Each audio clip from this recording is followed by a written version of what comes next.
બીજા ધીરે ધીરે આવી જશે.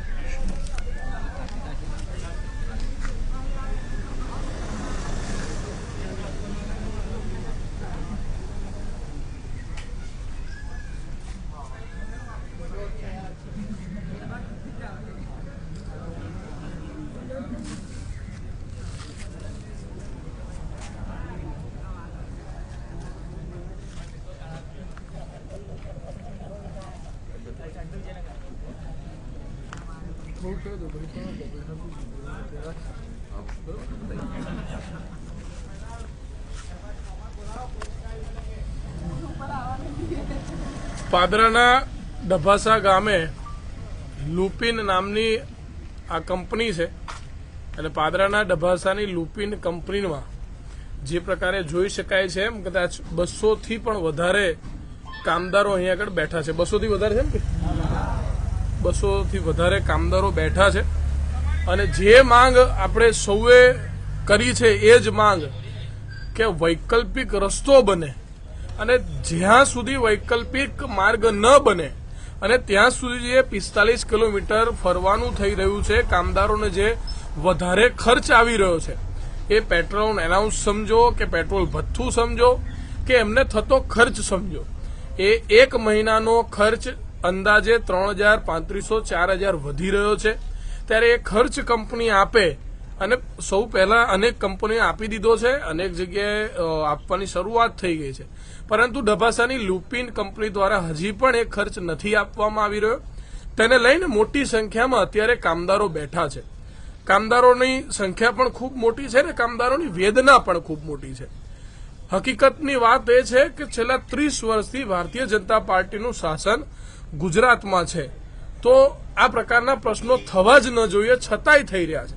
ત્યારે સરકારને એક નમ્ર વિનંતી છે કે તાત્કાલિક ધોરણે એક ઓર્ડર કરવામાં આવે, એક નોટિસ આપવામાં આવે પાદરા ઇન્ડસ્ટ્રી એસોસિએશનને અને પાદરામાં આવેલી તમામ કંપનીઓમાં એ પ્રકારે નોટિસ આપવામાં આવે કે પાદરા તાલુકામાં આકલાવ, આણંદ, બોરસદના આજુબાજુના જેટલા પણ ગામના લોકો જે મુજપુર ગંભીરા બ્રિજનો ઉપયોગ કરતા હતા, તે મુજપુર ગંભીરા બ્રિજ પરથી અહીંયા આગળ આવતા હોય તે તમામ લોકોને વૈકલ્પિક વ્યવસ્થા ન થાય ત્યાં સુધી અથવા તો બ્રિજ ન બને ત્યાં સુધી મહિને 4,000 રૂપિયા પેટ્રોલ એનાઉન્સમેન્ટ આપવામાં આવે, પેટ્રોલ ભથ્થું આપવામાં આવે અથવા તો ઘરેથી કંપની સુધી ને કંપનીથી ઘરે સુધીનું પિકઅપ એન્ડ ડ્રોપની વ્યવસ્થાઓ કરવામાં આવે. અત્યારે અહીંયા આગળ ઘણા બધા કામદારો છે, આપણે કામદારો સાથે પણ વાત કરીશું. અત્યારે કહી શકાય કે પાદરા વિપક્ષ નેતા હાર્દિકભાઈ છે, યુવા સેના ગુજરાતના પ્રમુખ પાદરાના કાર્તિકસિંહ પઢિયાર પણ અહીંયા આગળ શરૂઆતથી છે, યુવા સેના ગુજરાતની ટીમ છે, બળવંતસિંહ પણ છે ને હર્ષદસિંહ પરમાર કે જેઓ જિલ્લા પંચાયતના સદસ્ય છે, એમને ફોન આવતા જ અમે અહીંયા આગળ પહોંચ્યા છે.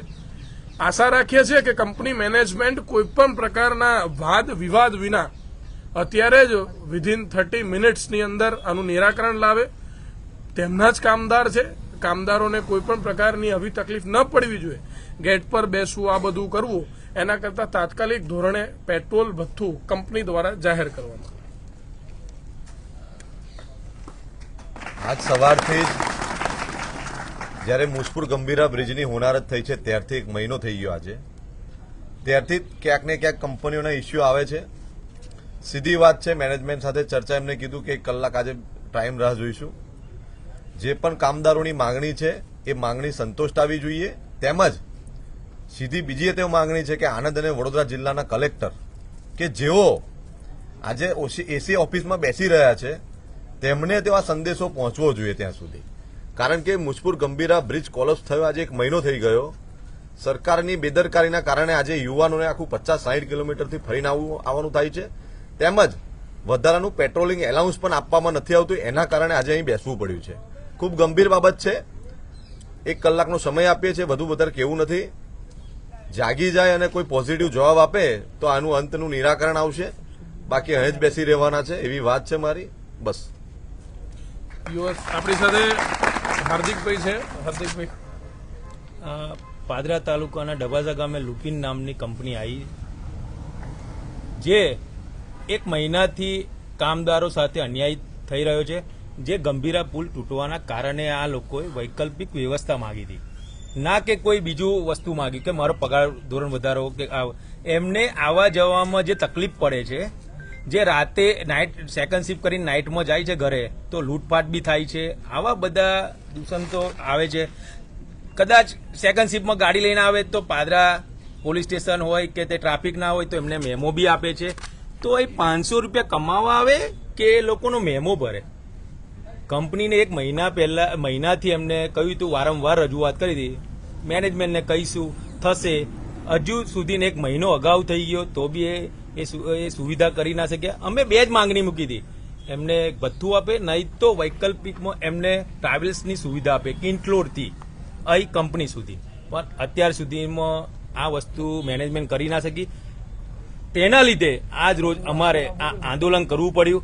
એ લુપિન એક કંપની છે, તે બહાર બજારમાં બધું બહુ દેખાડો કરે છે કે અમે આ કરીશું, આ CSR કરીશું, પણ એમના જ કામદારો સાથે અન્યાય થઈ રહ્યો છે. એટલે બીજું નથી કેવું, બસ મેનેજમેન્ટ સમજી શકે અને વહેલી તકે 15 મિનિટમાં જો જવાબ નહીં આપે તો ઉગ્ર આંદોલન હોનાથી બી વધારે અમે કરીશું કંપનીના ગેટ ઉપર.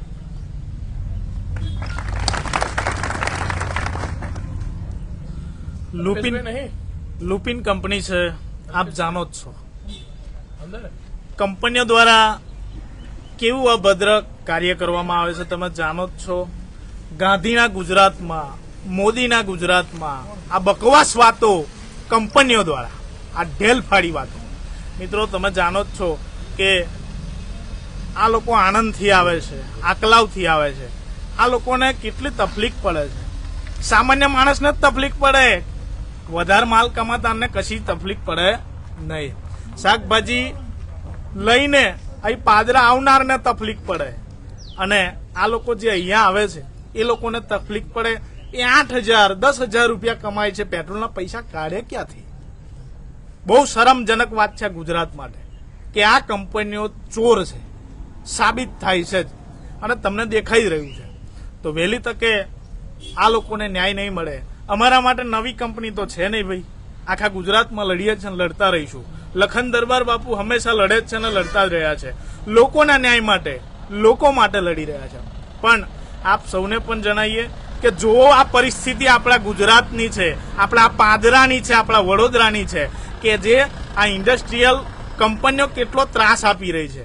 આજે એમના જ કંપનીના કામદારો અહીંયા છે, એ લોકોએ સમજી જવું ને. ઓમ ફેમિલીની વાતો કરે, મોટી મોટી વાતો કરે, તો આ લોકોને કેમ આવું? આ લોકોને ન્યાય મળવો જોઈએ ને મિત્રો, આપ જ જણાવજો. જી, અત્યારે 4:46 1 કલાક સુધી કંપની મેનેજમેન્ટ સાથે આપણે બહુ સારી રીતે પ્રેમથી વાત કરીએ છીએ, અને લુપિન કંપની પર મને આશા છે કે તેઓ સમજશે, સમજુ કંપની છે, HR ના લોકો ભણેલા ગણેલા છે, અને હ્યુમન રિસોર્સિસ એટલે કે તેઓ બધું જાણે જ છે. ત્યારે તેઓ સાથે અહીંયા આગળ જ આપણે જાહેરમાં જ વાત કરીશું ને વાત કરીને જ આનું નિરાકરણ આવે, કામદારોને પણ નુકસાન ના થાય, કંપનીને પણ કોઈ પ્રકારનું નુકસાન ના થાય, તે પ્રકારની બધી જ વાતો સાંભળી સમજી અહીંના HR GM જે પણ છે તેઓ સાથે વાત કરી અને જે પણ પેટ્રોલ ભથ્થાની વાત છે તેની વાત કરીશું. 1 કલાક સુધીમાં વિશ્વાસ તો છે જ કે કંપની મેનેજમેન્ટ કામદારોના હિતમાં નિર્ણય લેશે જ, નહીં તો ઇતિહાસ તો લોકો જાણે જ કે જે શું થાય શું નહીં. અત્યારે જ્યાં સુધી નિર્ણય નહીં આવે ત્યાં સુધી આ લુપિન કંપનીના ગેટ પર બેસવાનું એ નક્કી છે.